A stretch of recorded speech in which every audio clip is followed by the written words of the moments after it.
problema, merong sagot na kay saya. Sa simpleng bagay may diskarte, laging handa pag-thinking everything. Kahit anong hamon, hindi uuro, maski style, tuloy-tuloy lang to. Dito sa vlog, sama ka na, abot ang pangarap basta pwede ka. Maski TV ka na na't makiray, pag-thinking everything, walang imposible. Sa channel ikaw ay inspired, kaya natin to. Ayan, good morning guys. Ayan, eto meron naman tayo bagong pasyente, isang camel na stand pan. So ang problema nito guys, umiikot naman siya pero mabagal na. Sabi ng may-ari, baka kapastor daw. Ganyan tayo lagi pag umina ang electric fan, kapastor ang unang nasa isip ng mga may-ari. Pero possible kapastor, pero lagi ko sinasabi, ang kapastor ay nasisira dahil sa overheat. Okay, hindi yan masisira ng basta-basta. So, check upin pa rin natin. Tingnan natin kung ano ang magagawa natin dito sa problema ni camel na stand pan.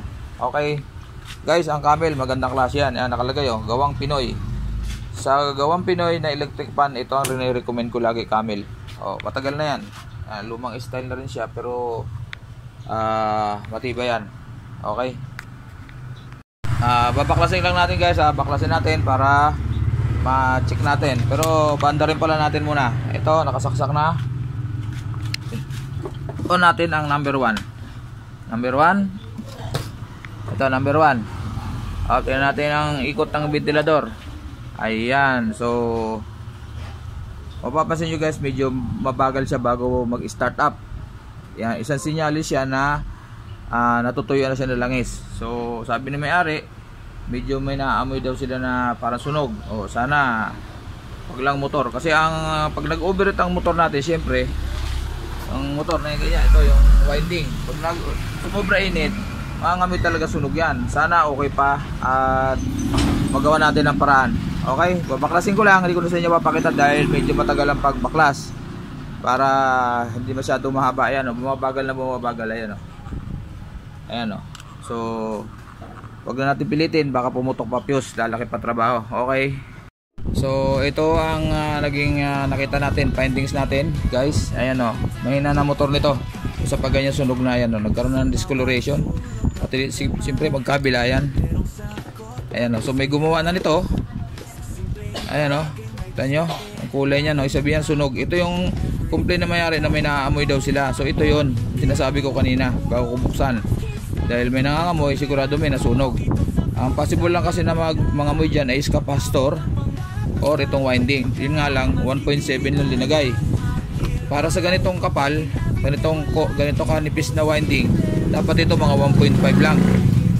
Sabihin, siguro mahinang ikot nito dati nung pinagawa, dinaan ng technician sa kapastor, or hindi ko alam kung may-ari ang nag-DIY niyan. Kasi nga ang sabi nga nila lagi, pag mahina ikot papalitan ng kapastor. So hindi nila alam na pag mahina ikot natutuyuan ng langis. Ito kabila, andito yung busing sa loob, doon sa kabila dulo. So sa case na to, pinalitan ng kapastor, imbis na ayusin yan yung bulak, lagyan ng langis na lagi kong sinasabi, paulit-ulit ako, hindi nila ginagawa yon. Ang pinagdidiskitan nila kapastor, na sinasabi ko na iikot yan pero sisirain mo lalo yung motor mo. Ito na nga nangyari, diba? So napersa yung motor na umikot dahil malakas na yung kapastor. Siyempre mataas yung capacitance niya, 1.7. Bumilis ang umikot nga naman, pero ang nangyari ito, sisirain mo yung motor. Okay, so try pa rin natin. At ito, kata nyo yung mga strap, ganda putol na, sobrang lutong na, sobrang init.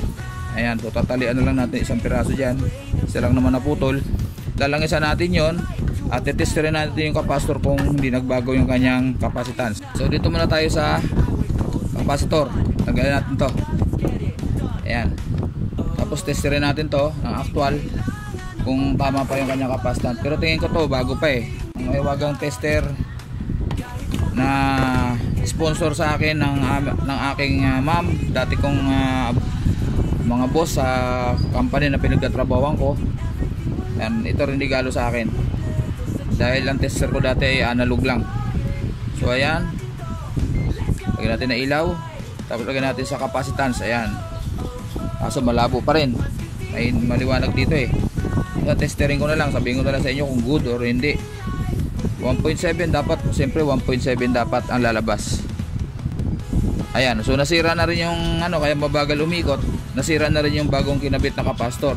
Kasi nga, hindi nga tinukoy muna yung problema. Bakit nasisira yung kapastor? Which is natuyuan ng langis. Sana madala natin sa langis lang. Sana madala natin sa langis lang at saka palit ng kapastor kasi sira na guys, wala na talaga. Pakita ko sa inyo na malapit kasi hindi makita yung ating tingnan nyo. Ayan, walang reading na lumabas. Ayan o, walang reading na lumabas. Pakita ko sa inyo yung buong kapastor na actual na meron pa reading to. Tingnan natin. Ayan o, 1.4. Kita nyo? Ayan, 1.4 o. At least buo pa to. Itong second hand ko. Ito na lang ikakabit natin. At para mapagana natin to. Sana okay pa to. Sana gumana pa to. Pero tingin ko mahina na rin ang ikot. Ano lang natin? Try na lang natin kasi nabuksan na naman natin para hindi sayang yung trabaho. At paliwanag lang natin sa customer na possible na hindi na tumagal ang motor niya. So tanggalin lang natin to para malagyan natin langis. Yan. So okay naman yung bulak niya, tuyo lang ng langis. Yan sinasabi ko lagi, langis.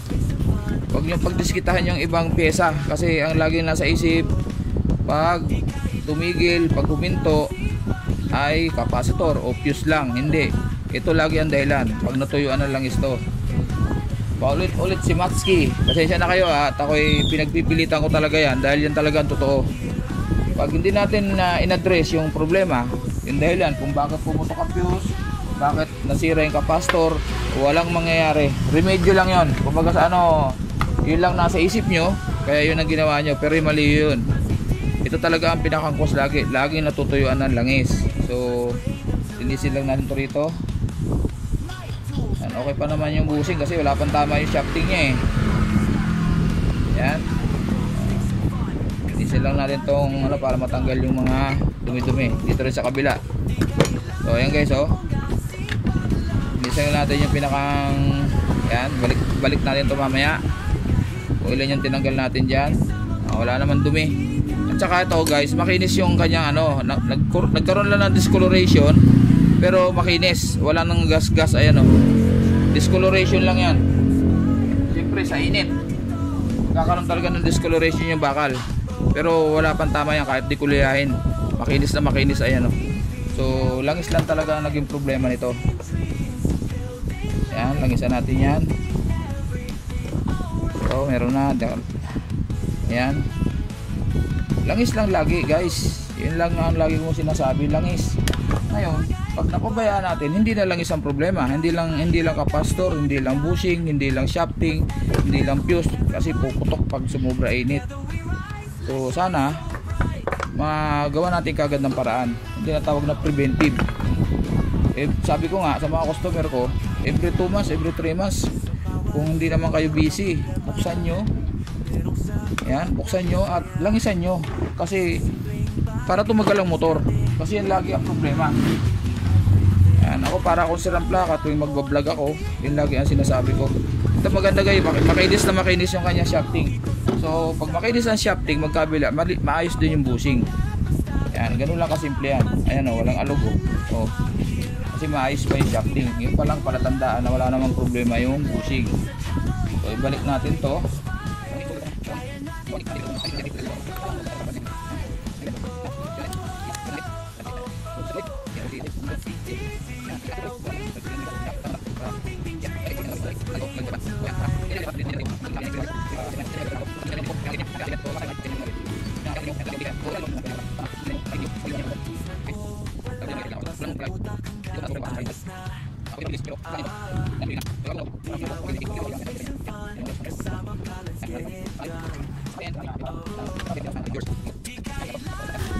So ito na, ilagay na natin ng kapastor. Ito, saksak natin. Tingnan natin kung gagana. Ayun, gumana guys. Number 2, Number 3, taas natin, bakit maingay. So tingnan natin, pipigilan natin ngayon itong shafting kung mapipigilan o hindi. Number 3, medyo okay pa siya. Number 1, medyo pwede pa, kaya pa. Pero papaliwanag natin siyempre sa customer na maaaring hindi na tumagal yung motor niya kasi may tama na nga. Nakita nyo naman guys na may discoloration na yung winding, yung dalawang core. So patayin na natin. Ayan, sana umukay. So ito guys, nakabit ko na yung capacitor. Tutunod nyo na lang natin dito.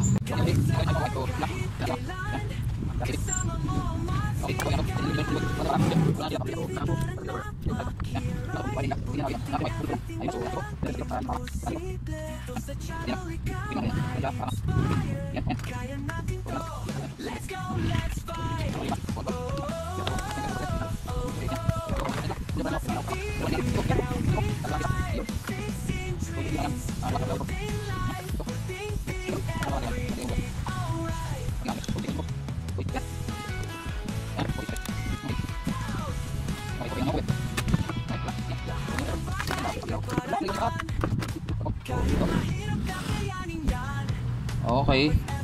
So ikabit na natin dito. Dahil na.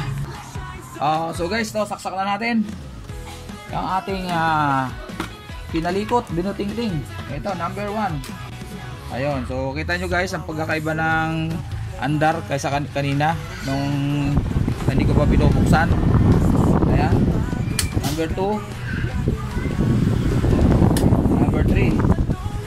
So paliwanag na lang sa customer na possible na hindi na siya magtatagal siyempre dahil may sunog na yung kanyang winding, pero nag-init lang naman ng todo kaya yan ang naaamoy niya, naamoy sunog daw. So alam naman ng customer kaya siya na bahala mag-decision. Okay, maraming salamat guys sa inyong pagsama muli sa aking pagputing-ting na isang stand pan na Camel. Ayan, gawang Pinoy, approbado yan kay Matsky. Camel brand.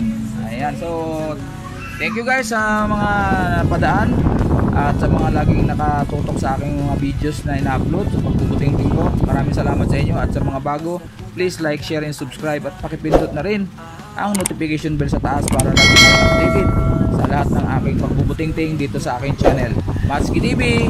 Bye bye.